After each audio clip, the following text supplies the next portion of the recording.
Good morning, everyone. This is ELIO Piedra, and you are watching Morning Coffee with ELIO. I am super excited to be here with you guys another day, another opportunity.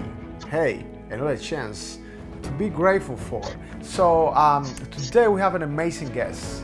Yes, we have the author of an awesome, fabulous book that is right now available on Amazon for you guys. And this book, it is called Murder in the Second Degree. It's dedicated to all the people who have lost their lives in the hands of cops in America and all around the world. Yes. And the name of this amazing book, it is Dr. Royal Colbert. And he will join us after this. Stay right there.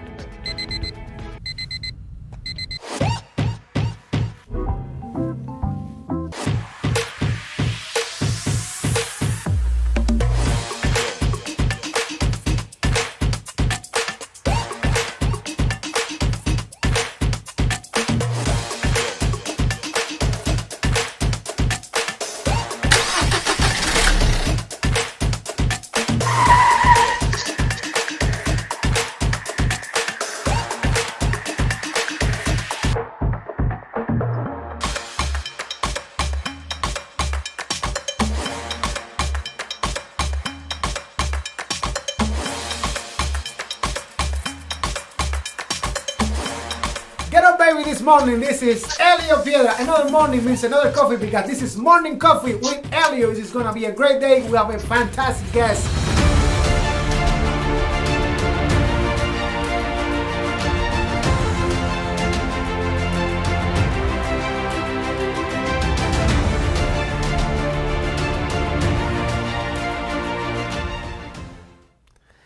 And the wait, it is over. Welcome to Morning Coffee with Elio, Dr. Royal Colbert. How you doing? I'm doing well, sir, and yourself. I am better than good, and I am very, and I feel, grateful and honored, humble by having you here. This opportunity, means a lot to me. Thank you for making the time. Well, the honor is certainly mine, sir. I would love to talk about your book. I would love to talk about what inspired you to write this book and what is the message, behind this book. Well, the inspiration was, I won't say natural, but it was heart wrenching. I sat here looking at my phone on the day that the events were taking place with Mr. George Floyd, and I sat here looking, and I actually had tears in my eyes. And I was wondering, when is this officer going to get off of his neck? And he never did. And I'm thinking to myself, okay, he's going to stop breathing soon. And sure enough, he stopped moving around. And that was it. So on the day after I and many other Americans got themselves together after that fiasco, um, the Lord spoke to me and said, "Right." I said, "Okay, I've written other books, but write this one." Said, "Right." So I started writing and looking at a call to justice, not knowing really how I was going to start. At first, I started with the biblical call for justice, since I'm a minister.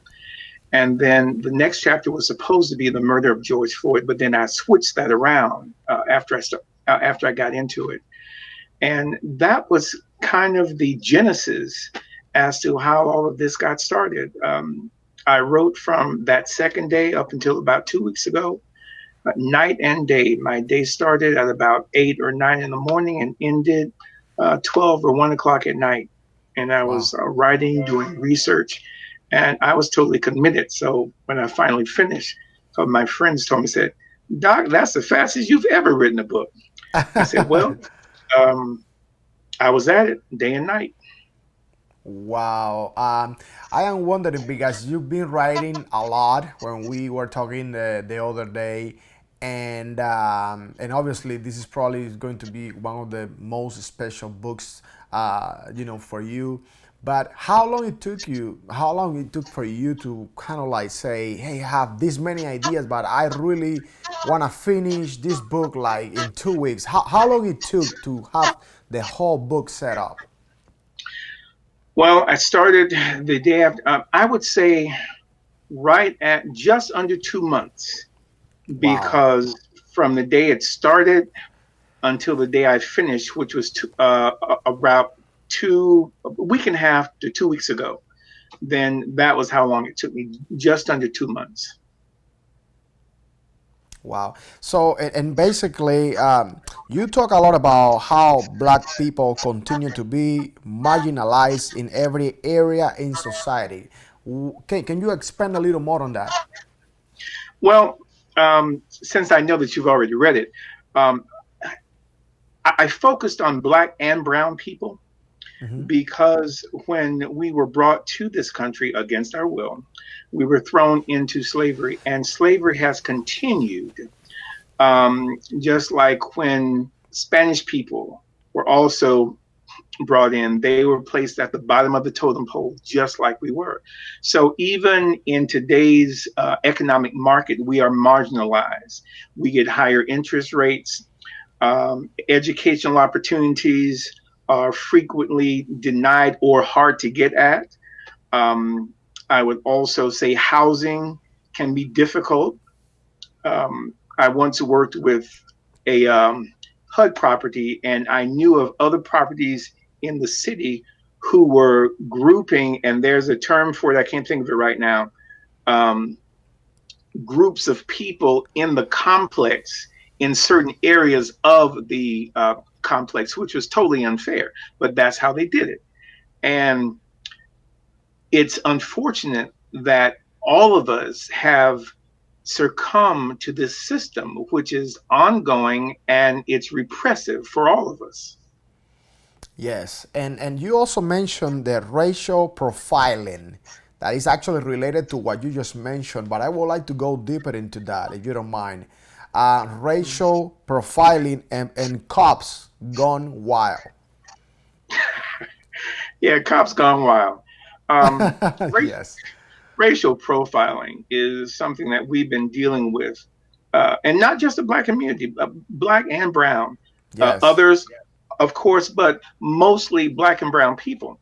Just because you are of a particular hue and you're driving a certain type of car in a certain type of neighborhood, it is predetermined that, well, what's he doing in here, or what's she doing in this neighborhood with that kind of car? Okay, let's stop. It's possible that drugs may be in that type of vehicle, so we're going to stop the person just to check it out. And that is totally unfair, but it happens all the time. yes. You are mentioning in the book about calling for a reform. Okay, like it can be police reform, it can be reform, has many different ways. So I would like for you to explain what type of reform you would like to see in America. Well, as we all agree, reform is much needed in our communities, in our various cities. But one of the types of reform that I am pushing for and bringing out in the sequel, and yes, I'm working on the sequel to the book. I've already started. I'm about 10 pages into it, and it's called Just Being Black, or Wow. I Can't Breathe Too. Um, Community policing is an area of reform that I think we should consider, because of the fact that many times, if the officer comes from that community, the community gets to know those various officers, and they'll be more likely to tell them things, to work with them. Whereas officers coming from outside of the community most times don't know anything about the dynamics of that community, how that community works, because each community operates just a little differently. So then, if you have an understanding by coming from that community, you say, well, I'm a product of this community. All right. I know John Paul over there stole that car, but I'm going to go talk to him. Perhaps we can come to um, an equitable agreement on how to handle this. And if we have more community policing, then I think that's an element that could work much better than totally defunding police departments, because now there are various cities and municipalities who are moving towards defunding, and it's already starting.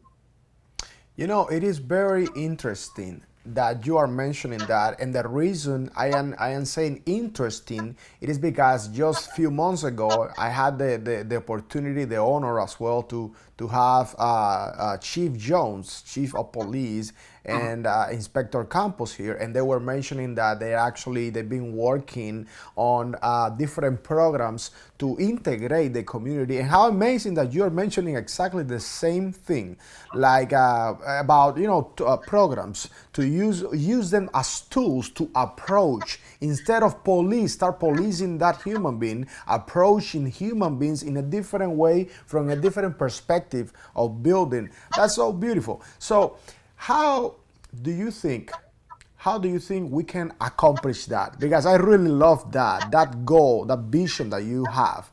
What would be for you the best way to approach it as a community? Well, I think in many instances we have instances of mental illness that rear their ugly heads. And there are many instances to where when you put out a 911 non-emergency call, police officers don't need to come. Rather, send a mental health person there with that officer that isn't wearing a gun, because that can be threatening, and already you're dealing with one strike against the officers. They're coming into the community, they're wearing guns. Now, granted, I understand that in some communities you may need guns, but it's already being seen as a threatening move. So therefore, if we have persons who are skilled in mental health counseling, situations that are moving towards a crest can be de-escalated, and a reasonable solution can be achieved by bringing that mental health person who understands those various dynamics of mental health. Okay, let me see if I understand here, because what you are mentioning is super, super important. So, a lot of people, I will say, like a good amount of people, they were mentioning the fact like they wanted to defund the police, right? And you want to reform the police. Probably you are talking about retraining and taking other steps towards the community, including programs and approaching, the community in general. We're talking about not only Gainesville, but the United States and the world, because everybody's watching right now. This is not only for Gator Nation. So it is very, very important for people to understand what you are saying about not only training the cops, but also approaching the people from the community and paying attention to those that have mental health problems. Because you're mentioning mental health. I gotta tell you, my wife is a mental health counselor, and I am so passionate about what they do and about just helping people with any need emotionally. All right, because doctor, I mean, you should know a lot about emotions. And sometimes when I was talking with Chief Jones, I remember that they say, it is very, very hard. Sometimes you try to approach somebody kindly, try to be nice, but that person is already predisposed. They are already expecting you to be a threat, right? So Right. it is kind of like it is, like a work in progress. But I think we have a lot of work to do. All right, and your book, it is actually about this work to do and about all the things that's been happening. So Mhm. what is the most important thing, one of the most important thing among many of them in this book, that you will say there is a message that people can miss in this book? Well, um, among the myriad of things that I do talk about in the community, when police approach one, they're already seen in a bad light, and might I say, not all officers are bad. There are some good ones. Some of my good friends are officers, and they're very good officers. But the bad ones make it bad for everyone.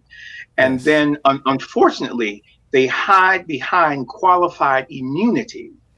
And then there's another term that has surfaced, which is like a get out of jail free card, and it's called excited delirium. Now, when you're approaching a person in close quarters, they feel like a caged cat. They may have done nothing wrong.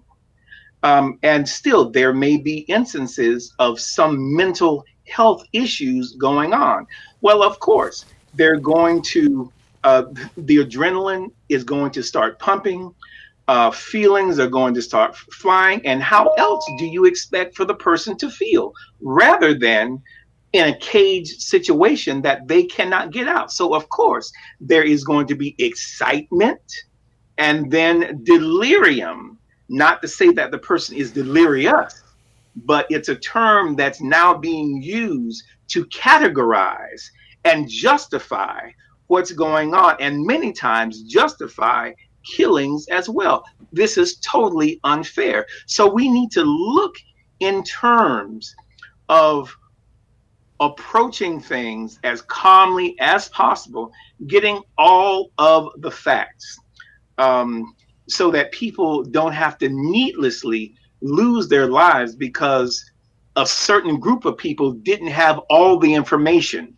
And many times it has been shown that when you don't have all the information coming into a situation, you're reading one thing, but the situation says something totally different. So then we need to come together as much as possible and try to solve this as a community. Now, granted, it can't be solved overnight. I don't expect things to Yes. happen in 2, 3, 4, 6 months, even up to a year, but we can begin working on it so that programs can be put in place. Training can happen for police departments to work through these various techniques and get rid of the doggone chokehold. Um, from as many times as I've seen it happen, it's like, okay, this is part of basic training. And we know how to use it. We use it, it gets results, but people die at the same time. And we want to minimize as many deaths as possible so that the entire community and the community of God can feel safer as one unit. Doctor, when you talk about police immunity, what do you mean exactly with that? And if you can talk to me a little bit about what is that exactly for you, and how can we improve that? Well, qualified immunity is when um, it looks at the officer doing his or her job and things happen in the course or in the process of that officer doing that officer's job. And if the victim gets roughed up, if the victim gets slapped around, if the victim gets accidentally or sometimes deliberately shot, then this is seen as an action that was justified in the course of doing one's job. So the action that was rendered was qualified because of the type of work that you're doing. But then you are immune from the consequences of doing that particular job. I see. Okay, so basically, you think that cops are like legally allowed to take, or execute, actions that they are immediately they are part of violence or community violence, or they can be very dangerous for the community. Is that exactly what you mean? Yes. That is awesome. I will love to share with our morning coffee community where can they find your book, and if it's available right now, online and all the media platforms. It is online. Go to Kindle Amazon or Amazon Kindle, however that works. You can now get it for $7.99.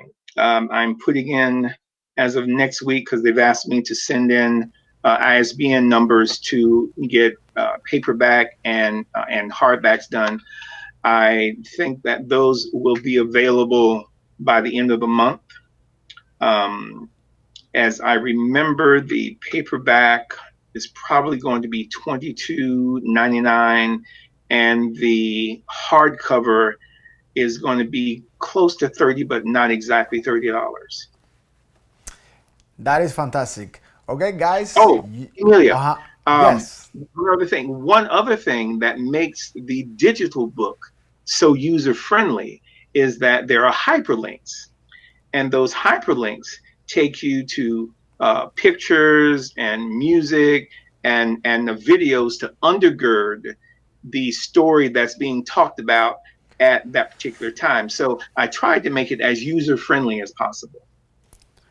That is fantastic. Guys, I am telling you, get this book right now, Murder in the Second Degree by Dr. Royal Colbert.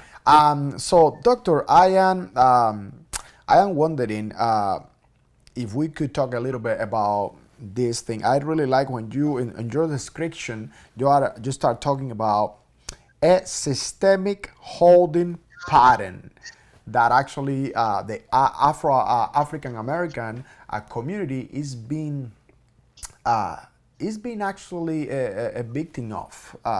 Let's talk about this pattern, this systemic holding pattern that you mentioned on your book.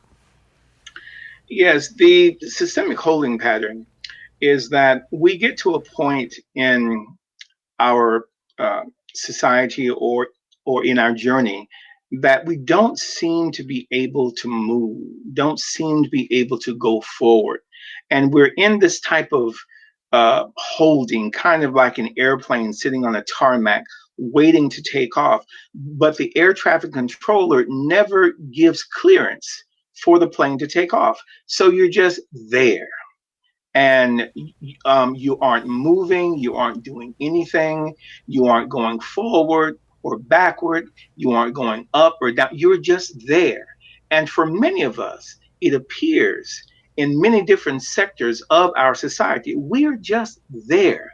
Black and brown people, we're in this together, and we're just now, granted, there are some who have achieved, but if you look at the statistics, the average household income for white America is right around $193,000 versus a household for Black Americans and Latinos at being around 80 to $90,000. That's a big gap, and even with a degree, those numbers still remain constant.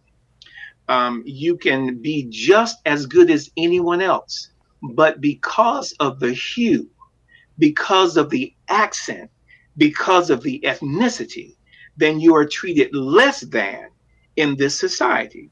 But we must also realize that we're all immigrants except for the Native Americans. We all came from someplace else. Yes, yes. I can agree with that more. I can agree. We are all immigrants, and this is a country of immigrants, you know. Actually, now that you mentioned that, the other day I was reading a beautiful quote, and he said, I don't remember the author, but I'm sorry, the audience, but the quote was saying this way. He said, I was trying to write about the immigrants um, in the American history, and then I discovered that American history is based on immigrants. The quote was kind of like that. But anyway, we're a couple minutes from going to the game of the day. This is a surprise. It's a very simple game that we have here, and I don't want Dr. Royo miss that. But before we do that, I want to kind of like go back really quick, and I wanna talk a little bit about Black Lives Matters. There is a big movement. I gotta tell you, I have so many friends that I love that they talk about Black Lives Matters from around the United States, and sometimes I talk to them because I don't really know. I mean, Black Lives Matters. Obviously, the name itself says it, but there is more than just an organization, right?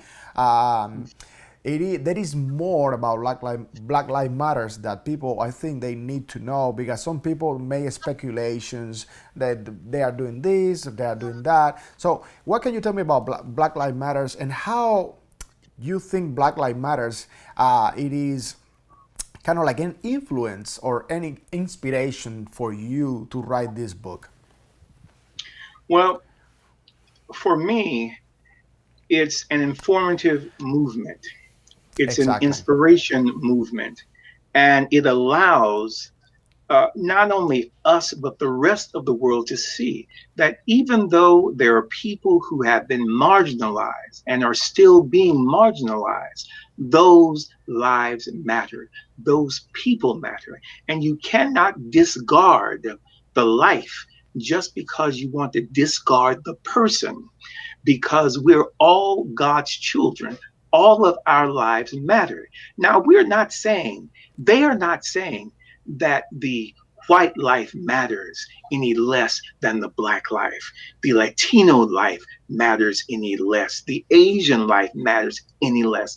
But it's saying that because of the history in this country of slavery, because of the history of being beaten and the Jim Crow laws, that you can no longer discount us because of the fact that if you continue to beat an animal, back that animal up in a corner. Now, this is not to say that we're animals, but if you back that animal in a corner long enough, sooner or later, that animal or that person is going to get sick and tired of being beaten and downtrodden. And that person is going to say, hey, I matter just as much as you do, and I'm coming out swinging. This is what's happening in the country now. We are at the beginning of a third reformation or reforming. And there have been two earlier in church history. But now it's time to reform, regroup, and let's look at this for what it is. We all matter. And because of the fact that you've been discounting Black and brown people for so many years, it's time to say, as the term has been used, we are sick and tired of being sick and tired. So now it's time to do something to raise us out of our plight of being sick and tired. I like when you said that we're sick and tired than being sick and tired, and also there is a say that actually Les Brown, one of my favorite speakers of all time. I love Les with all my heart, goodness, and he says that people don't make a decision which is already a decision. So you need to start making a decision now, and it's exactly what you're saying. Like, it is, the time is now, it's not tomorrow, because tomorrow it probably is going to be too late. So Mhm. I like that term of, we are sick and tired of being sick and tired, and it is time, for to take action and execute, and regroup. I like what you said, that Mhm. regroup, and understand. I gotta tell you, I admire your concept of inclusion, or coming together and reforming. There is no sense of discrimination or, I am better than you. You are trying to empower people. You are trying to empower the community. And that's why, ladies and gentlemen, once again, we're going to have it on the screen right now because you must go to Amazon.com right now and get this amazing book, Modern in the Second Degree, so you can also learn more and grow with Dr. Royal Colbert. So my question it is, are you ready for the game of the day? Ready. Always ready, right? All right, here we go.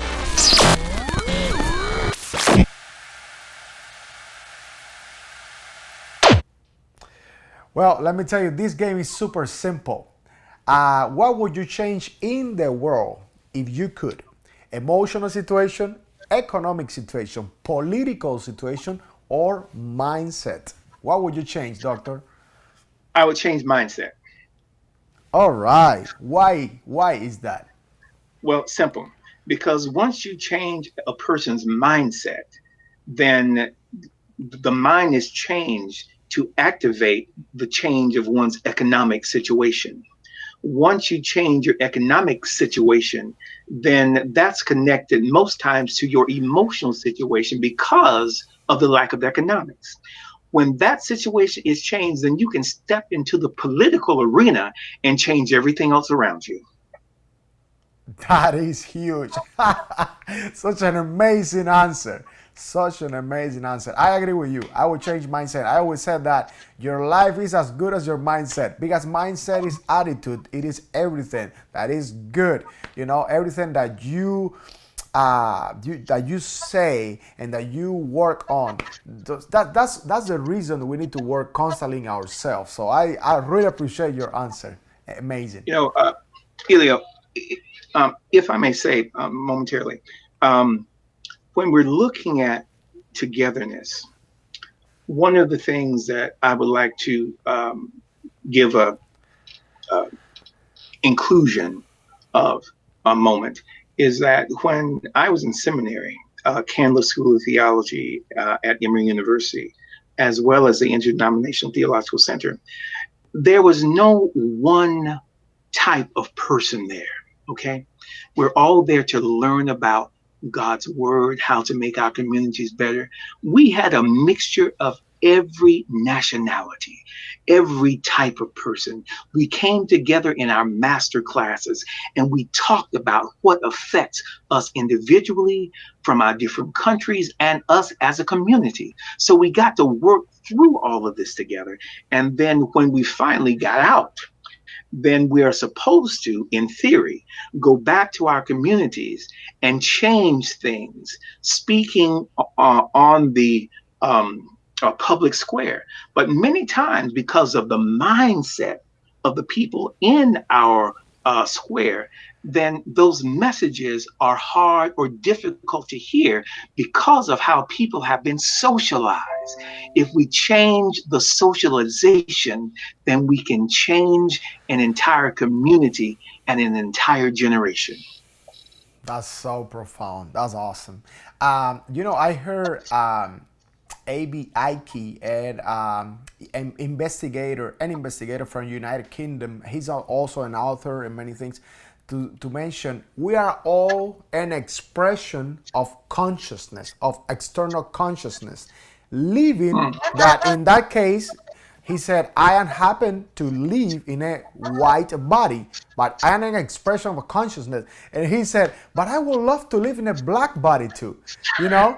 Right? And he said, well, this expression of consciousness, and it was so interesting to me. It's like, wow, if for that second, people will just stop and think about it. What can you tell me about that?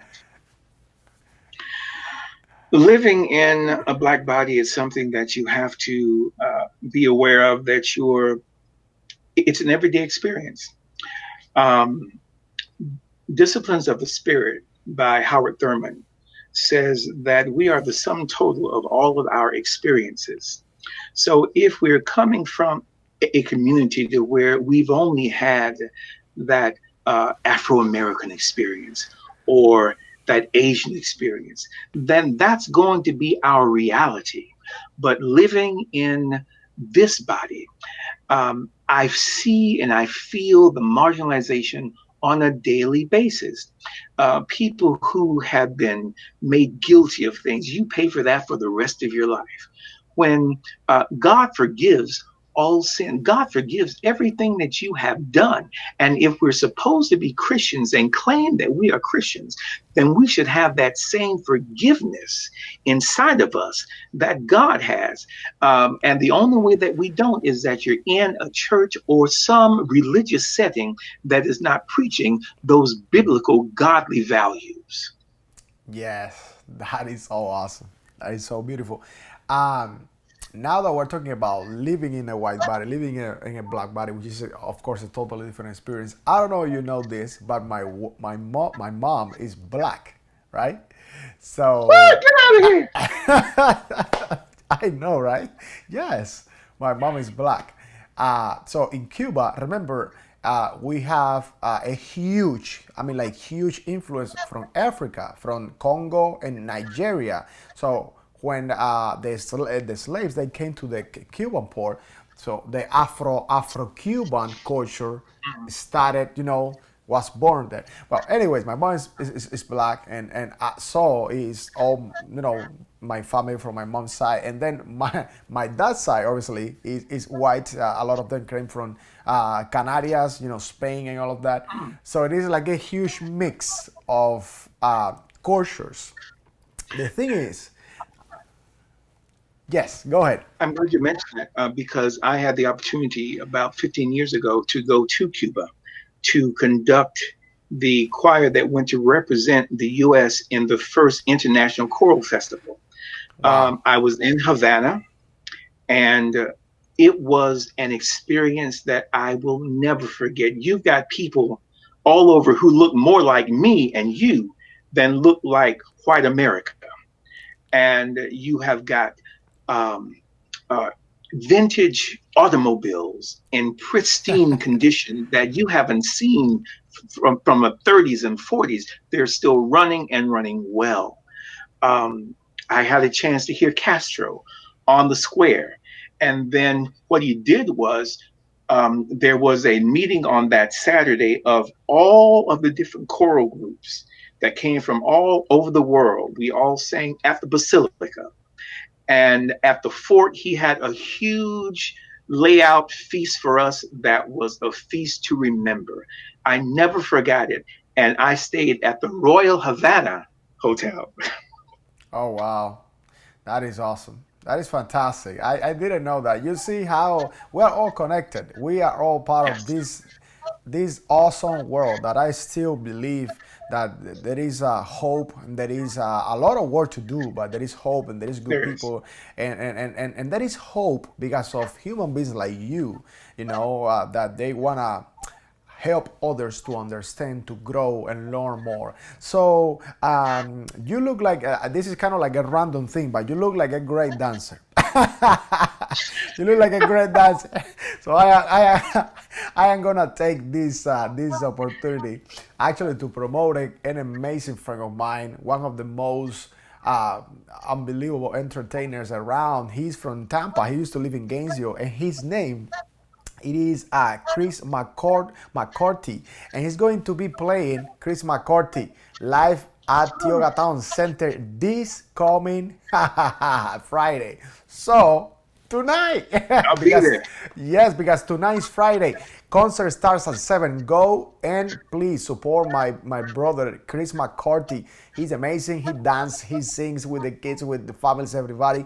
He's an author. He's an amazing composer, singer, songwriter. So go to Tioga Town Center tonight because it's Friday. And let me ask you, Doctor Royal Colbert, anything, any message, any final words that you would like to share with the community before we go?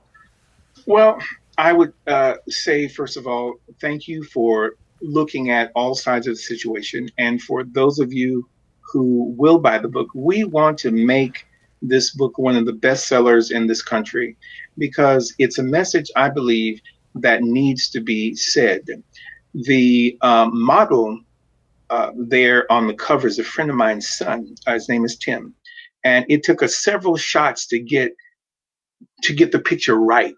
I wanted something that would speak to the people of the fact that there's this hand over one's face, over one's nose. You can't breathe and you're suffocating. So your eyes are rolling up to the top of your head and you are at the point of tears, at the point of suffocation. So this is what many of us feel right now. So if all of you will just go out and download the book, then everyone benefits. And I thank you in advance. That is awesome. Yes, go right now and download the book. Leave your comment below. We're gonna meet you down there at the comments, the doctor and myself. Or you guys share, like it, and share it. Remember, we're live on Monday, Wednesday, and Friday every single week. But this is a show that you need to share because people need to buy this book. You need to get this book and you need to, learn from it and follow Doctor. So, Doctor, how people can follow you in case they want to, stay in touch with you? You have a website? Well, the website is being developed. I am on what's that? Facebook Messenger. There's a page there under my name. I do a lot of cooking as well. I'm a certified chef, so you might Wow. see lots of my strawberry cream cheese pies there. And if you want to talk to me, just go and message me. I will respond. And when the hard copies are available on Amazon, I will tell you, sir, so that people can purchase them. And what you can do, if you want an autographed copy, you can either send it to me. I'm going to have some copies myself. Message me to see if I have any on hand. I will personally graph you a copy, and I'll send it to you, and I will cover the shipping and handling. All you have to do is purchase the book, and I'll make sure that it gets to you. The question is, what are you waiting for? There is no benefit on your waiting. Go right now and get the book. Yes, Murder in the Second Degree by Dr. Royal Colbert. I am honored, beyond grateful, and blessed, for having the opportunity to have you with not only with me, but with our morning coffee community that is enjoying this show. Thank you so much, Doctor, and I really appreciate everything that you have done and continue doing for our community. Thank you so much. Thank you, sir. Awesome. We're going to see you guys next time. Do not forget to stay blessed, stay tuned, and live full. This is Elio Piedra, another morning coffee with Elio. See you next time. Guys, thank you very much for watching Morning Coffee with Elio. Yes, we're really looking forward to seeing you Monday, Wednesday, and Friday. Do not forget to like us and follow us on Facebook and become part of the Morning Coffee with Elio community. Stay tuned, stay inspired, and live full.